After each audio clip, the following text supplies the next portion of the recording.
Hello les amis, nous sommes le mercredi 7 octobre 2020 et depuis qu'on a créé l'association Bon Sens, www.bonsens.org, waouh, on a droit à de lourdes attaques. Donc moi personnellement je suis très content, ils peuvent attaquer autant qu'ils veulent, parce que c'est toujours les mêmes, hein. Ils racontent, mais derrière ils ont aucun argument, ça j'arrête pas de vous le répéter.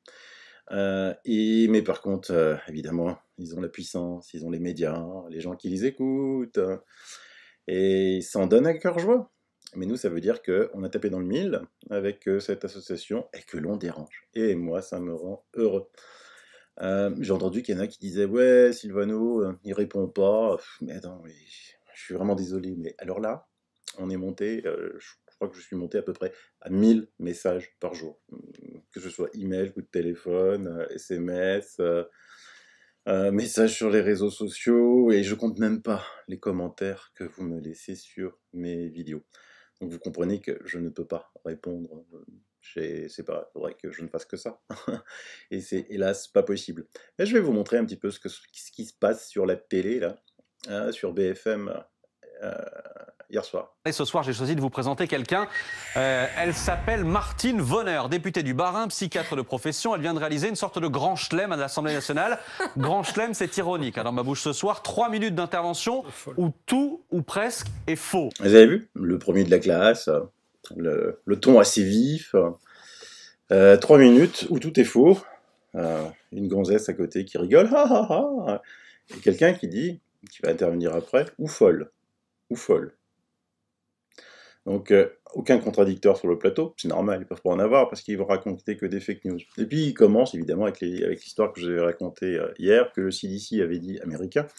Le virus ne se propageait pas en aéroporté. Je vous ai montré dans ma vidéo que le CDC a vraiment dit ça, mais ensuite il s'est rétracté. Hein. Pourquoi rétracter? Oh, c'est une abonnée qui résume le mieux la situation, c'est Laura. Bonjour Sylvano, je pense que ces revirements font partie d'une stratégie. Je rappelle la citation d'Hannah Arendt. Quand tout le monde vous ment en permanence, le résultat n'est pas que vous croyez ces mensonges, mais que plus personne ne croit plus rien. Un peuple qui ne peut plus rien croire ne peut se faire une opinion. Il est privé non seulement de sa capacité d'agir, mais aussi de sa capacité de penser et de juger. Et avec un tel peuple, vous pouvez faire ce que vous voulez. Changer constamment d'information divise les gens, brouille la vérité et empêche une position cohérente de se construire. Pendant que les spécialistes se disputent à la télé, le gouvernement suit le plan qui a été préparé depuis longtemps par les mondialistes pour amener un changement sociétal, économique, politique, psychologique et même génétique de l'humanité. Les sites officiels de Forum économique mondial, des Nations Unies, de l'OMS ne cachent pas leurs objectifs de gouvernance mondiale. Si c'est une conspiration, elle n'est presque plus cachée. Et c'est vrai, il suffit d'aller les consulter, ils s'en cachent même plus. Hein. Ils s'en cachent même plus. Et c'est ce qui se passe en ce moment chez nos amis québécois. Hein. Ils ont tellement mis la pression à l'opinion qu'ils sont dans l'incapacité de penser. Ils sont dans l'incapacité de penser.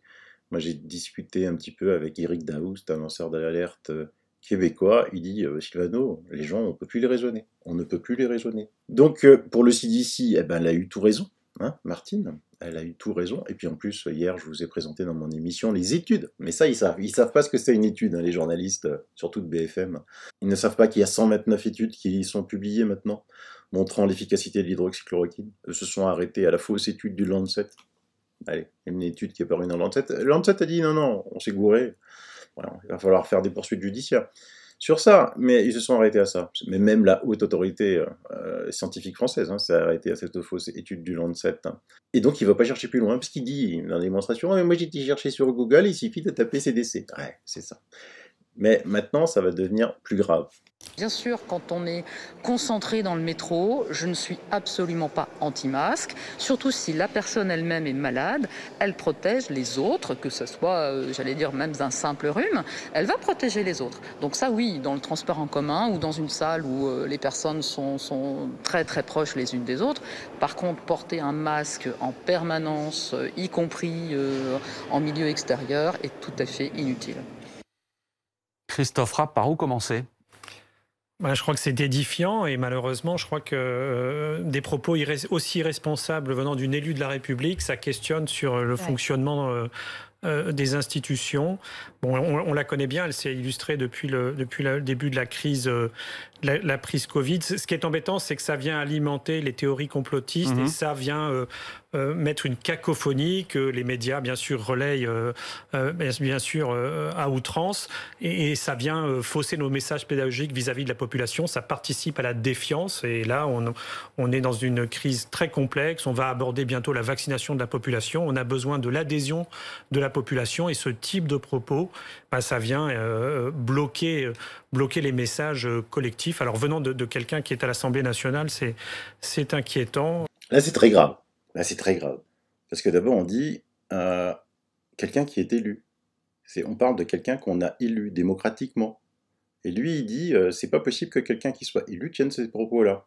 Donc là, on est vraiment dans le domaine de la pensée unique. Il faut que tous ceux qui soient à l'Assemblée nationale pensent la même chose. Mais soyez contents, c'est déjà le cas pour 99% des députés qui y sont. Ils en veulent 100, ils ne supportent pas qu'un des leurs puisse avoir un avis contraire. J'aurais préféré qu'il y ait des débats, et puis vous avez entendu le message. Vous avez entendu le message. Ça va bloquer le vaccin. Il faut qu'il y ait la population, et il y a l'adhésion pour le vaccin. Et qu'est-ce qu'il raconte d'autre comme ânerie énorme? Il lâche le mot complotiste. Ah bon? Elle complote quoi? Ça, j'aimerais bien savoir. Franchement, je veux bien donner 100 € à quelqu'un qui vient m'expliquer qu'est-ce que on complote. Pourquoi, dès que vous n'avez aucun argument, vous dites qu'on est des complotistes? Franchement, s'il y a quelqu'un qui vient me l'expliquer, je lui donne 100 €. Bon, cadeau, parce que c'est vraiment quelque chose que j'aimerais. C'est un complotiste. Il complote quoi? Écoutons la suite. Et pardon, mais venant de quelqu'un qui est aussi, d'une certaine manière, votre consoeur, et psychiatre, elle était en réa avant. Oui, je sais bien, mais c'est inquiétant. Voilà, moi, je suis médecin. Qui disjoncte. Je me porte volontaire pour refaire des visites médicales à l'Assemblée nationale pour aider les collègues. Je crois que voilà, c'est édifiant.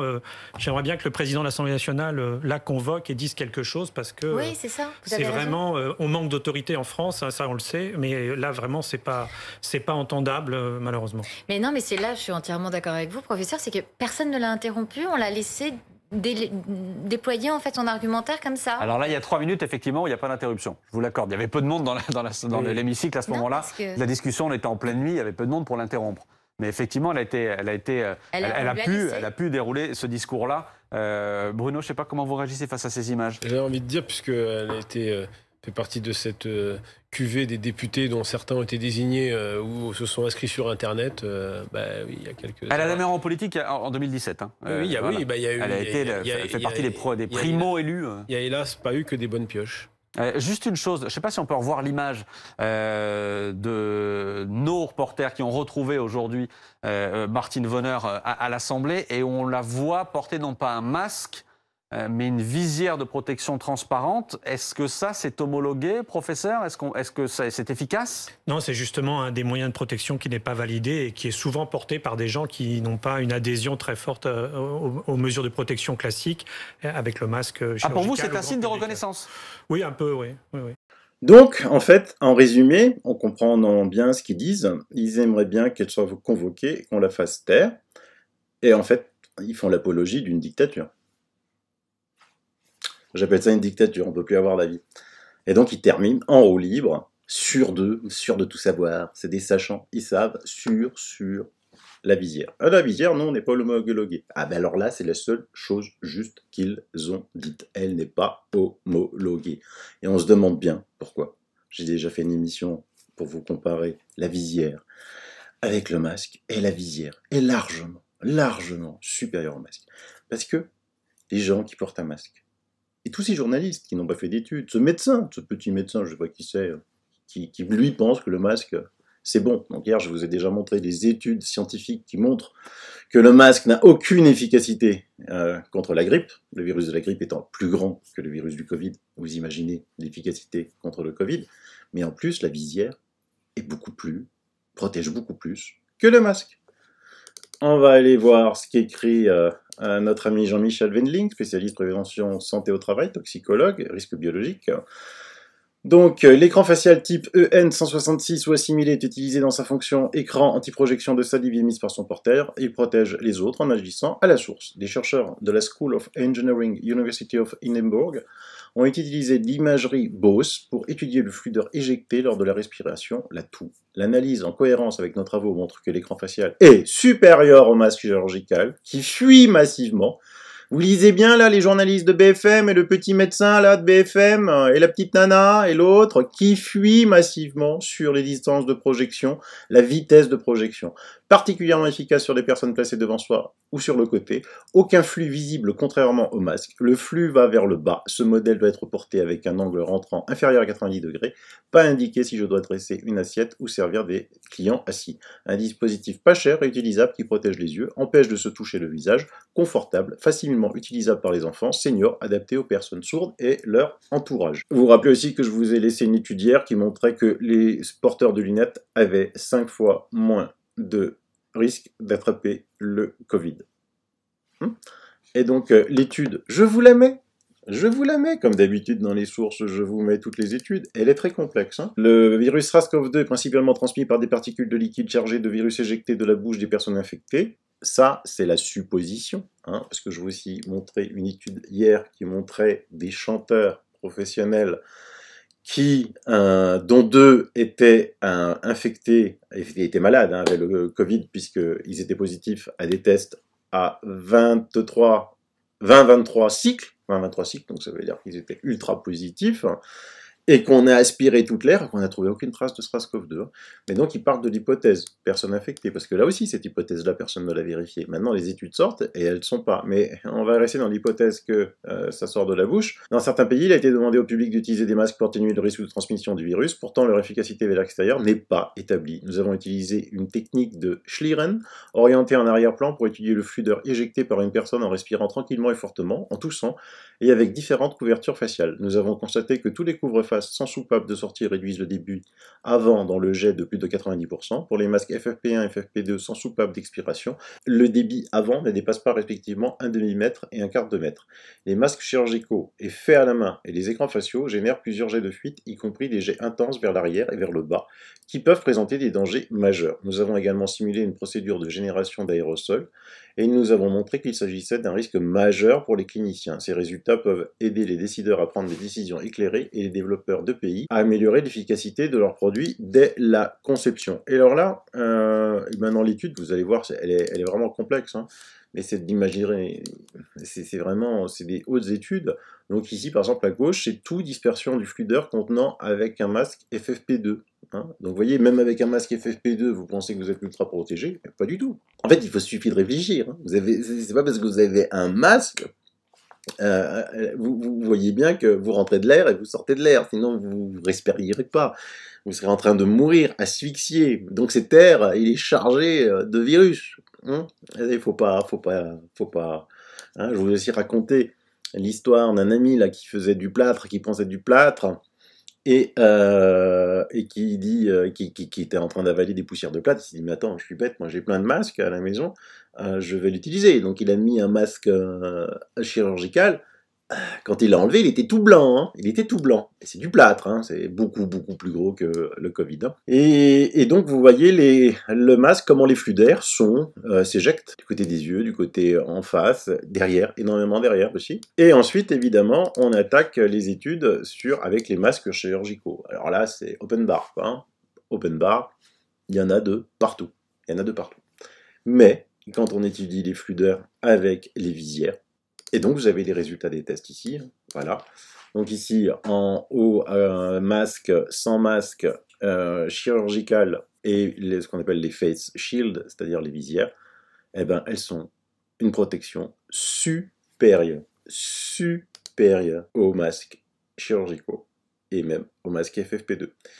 Du reste, j'ai une émission spéciale sur visière avec le docteur Jean-Michel Wendling, et lui n'arrête pas, parce que les normes existent.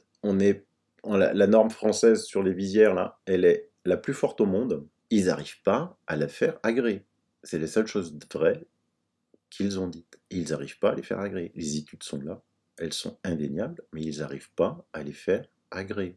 Pour vous dire à quel point ce gouvernement ment, on nous a dit, le ministre des Transports, qu'il n'y avait aucun risque dans le métro parisien, puisque les gens portaient des masques. et que donc le virus ne se transmettait pas avec les masques. Là, on vient de voir comment ça se disperse partout, même avec un masque. Maintenant, je vous montre juste une petite vidéo.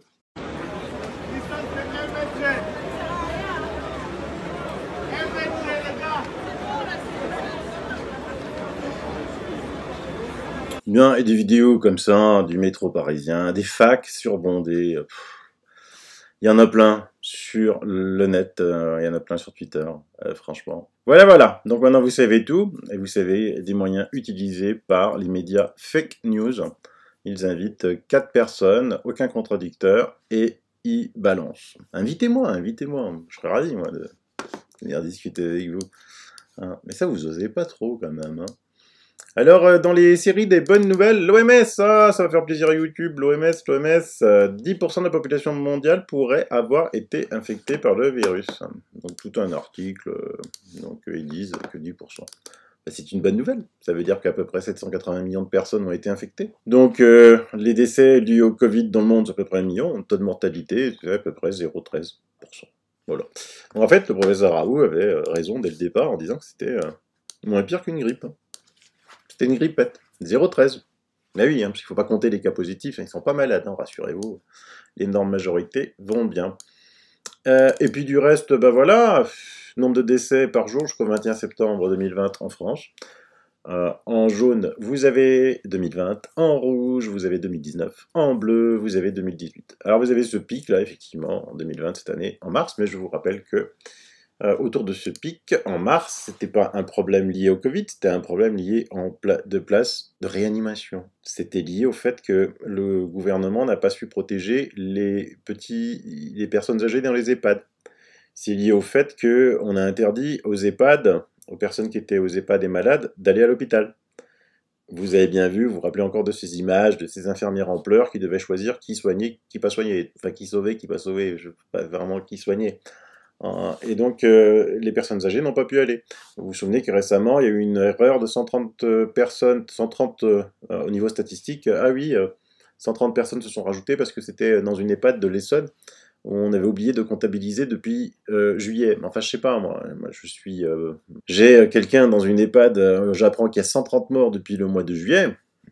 Je porte plainte contre l'EHPAD. Qu'est-ce que vous avez fait ? Hein, on tape sur le docteur Raoult, le professeur Raoult, mais il a 0,4 ou 5% de létalité. Alors que dans d'autres endroits, il y en a 40%. Là aussi, qu'est-ce que votre bon sens vous dit? Hein, il tape, mais sans aucun argument. Du reste, je vous conseille de lire l'excellent article de François, Discovery, une faute grave de la recherche française, en plus d'une faute médicale. Hein, parce que cette fameuse étude qu'on attendait qui n'est pas venue, il y a de fortes chances qu'elle soit frauduleuse. Hein, au bout d'un moment, il va falloir que la justice s'occupe de ça. Hein. Et alors, comme Internet a de la mémoire, aujourd'hui, enfin hier, bonne nouvelle, Strasbourg le Grand Est pourra échapper à la deuxième vague cet automne. Alors, je vous dis ça, c'est parce que j'habite ici. Hein. Donc ça vient d'où cette ânerie fantastique? Ça vient du ministère de la Santé. Donc en fait, regardez en à gauche, c'est la situation réelle au 29/9/2020. Donc tout est vert, tout va bien. Je sais pas, il y avait déjà pas mal de restrictions. Enfin, il y a le sud-est là qui est pas un peu orange. Situation prévisionnelle au 15/10. Donc vous voyez que ça se complique sur certaines régions. Et situation prévisionnelle au 15/11. Donc vous voyez que nous, en Alsace, dans le Grand Est, on sera en vert, donc le reste de la France sera rouge. Mais on va garder ça en mémoire, hein, puisque c'est 15/10/2020, ben là il n'y a plus longtemps à attendre. Et 15/11/2020, voir s'ils ont raison. Ils avaient aussi invité une épidémiologiste qui avait sorti de sa retraite, là, qui avait dit que les lits en réa seraient pleins aujourd'hui, maintenant. Les lits seraient pleins. Toujours cette faire peur. Mais on les reprend pas, ces gens-là. Hein. On les reprend pas. Hein. Mais hélas, Internet a de la mémoire. Mais bon, quand vous êtes collé à BFM, hélas, c'est un peu difficile ensuite d'écouter tout ça. Voilà. Allez, je vous embête pas plus. Diffusez, partagez si vous en avez envie. Vous qui êtes sur YouTube, vous pouvez la reprendre, là, partager. C'est open bar, libre de droit. C'est comme ça. Allez, à bientôt. Bye bye. Et n'oubliez pas, www.bonsens.org. Bise, bye.